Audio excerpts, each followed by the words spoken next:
Hi there, and welcome back to Red Sparks Crypto Blog, a new look crypto blog, as you may have noticed. I've been giving some thought as to what to do with this YouTube channel. Previously, I was doing my writing up my thought pieces in on my blog, redspark.blog, and then I would record videos about them on here. However, I'm finding that I don't do that many videos as a result. So in order to provide more content on my YouTube channel, I'm going to try and do some more regular updates where I'll mainly be just going through the news of the day, anything that takes my fancy or catches my eye, and much less sort of planning up front. I'll still do some of those thought pieces from time to time, but generally you'll find if you're looking for in-depth thoughtful content, you'll find those on my blog itself.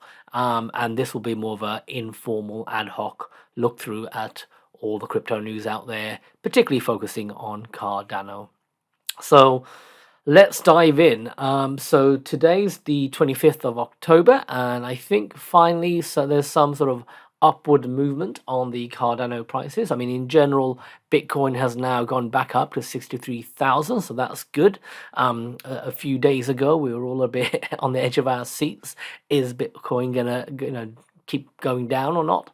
But it looks like it's going back up. So 60k might be a new bottom for Bitcoin. Touch wood.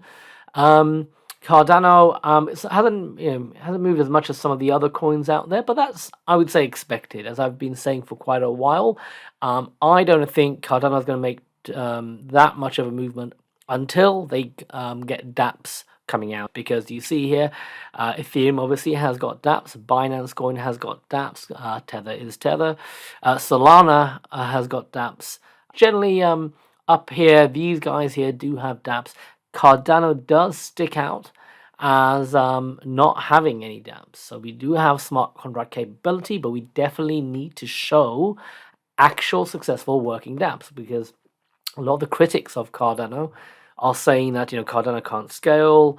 There's a concurrency issue. Now we know that that's actually FUD. We know that that's not true. It can scale, and the concurrency is just a different way of thinking about designing your smart contracts. But until somebody comes out there with a successful dApp, such as Sunday Swap or ErgoDex or one of the other dApp, so DEXs that are being developed. So until somebody comes out and just proves it to people, that skepticism is going to remain.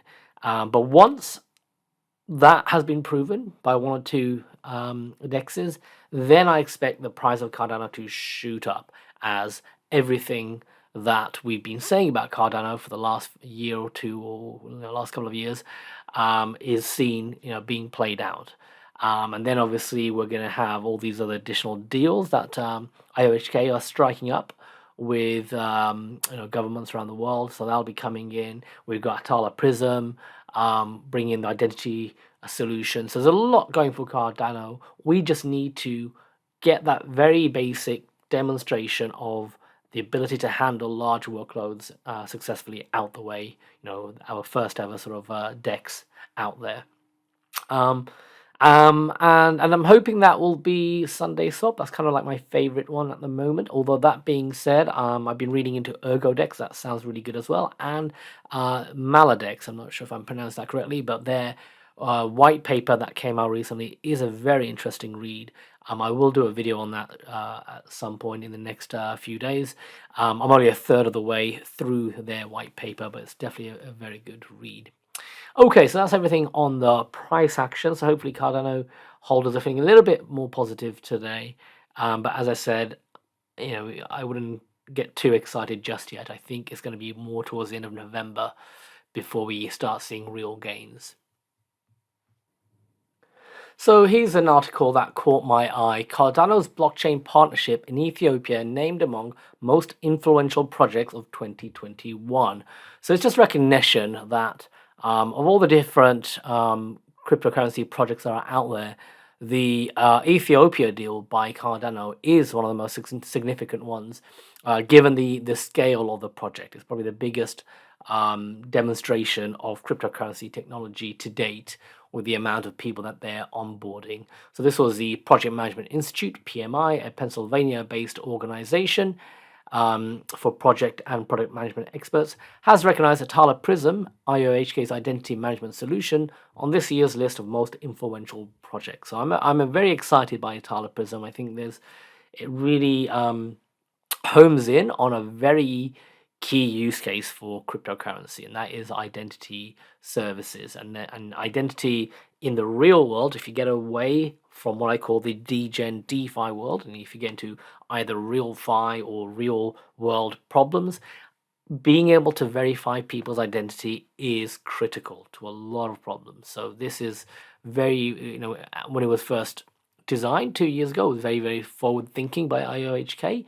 And I think we're going to see this becoming increasingly useful and valuable to prospective users of Cardano going forward. The next bit of interesting news that caught my attention was Mastercard's announcement that it's going to be enabling the banks that function inside of its ecosystem to be able to use crypto services.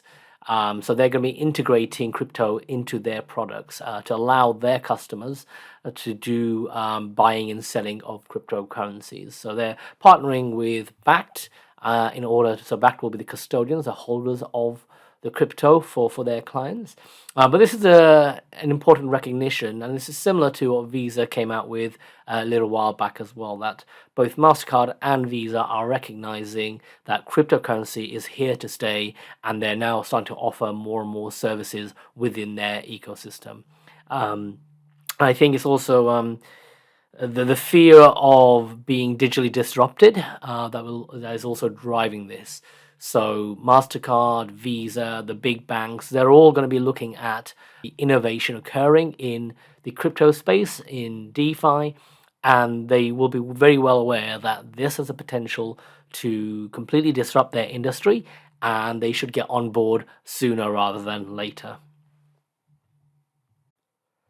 This is another one that caught my eye. $40 billion Korean teachers fund eyeing Bitcoin investment.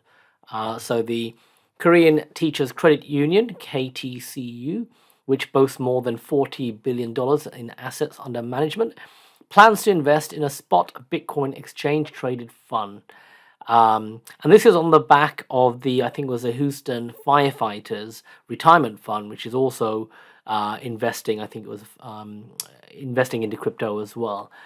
So both of these stories, which have come out in the same week, is just an indication to me that a lot of these big funds that manage retirement plans for workers are seeing crypto as a good investment. They're aware of the inflation that's going on out there in the wider world with fiat currencies, and they're looking for a safe store of investment.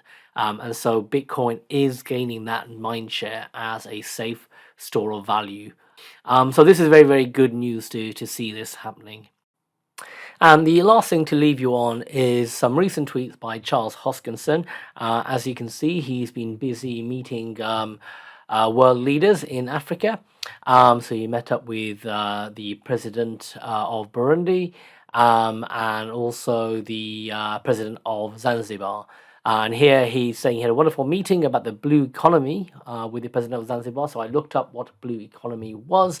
The blue economy is sustainable use of ocean resources for economic growth, improved livelihood and jobs, and ocean ecosystem health. So it's making use of the resources of the ocean to drive a country's economy. So that's a very interesting angle that I haven't previously heard about.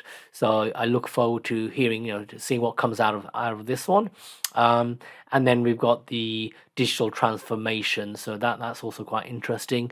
We'll see what that means. It could mean more of the education expansion. It could be World Mobile. It could be something different altogether. So interesting developments, and I'm sure Charles will give us an update in due course. I will end this video here. This was somewhat of a test video for me, just to see what sort of feedback and reaction I get. So feel free to leave comments down below, particularly about the quality of the microphone. I feel like it's still not great. I'm not sure there's much I can do about it. I have purchased a new microphone, but still sounds a bit echoey to me. But oh well, I'm not sure what to do about that. Anyway, hope you all have a good day, and hopefully I can churn out a few more videos on a regular basis for you. Okay, bye bye.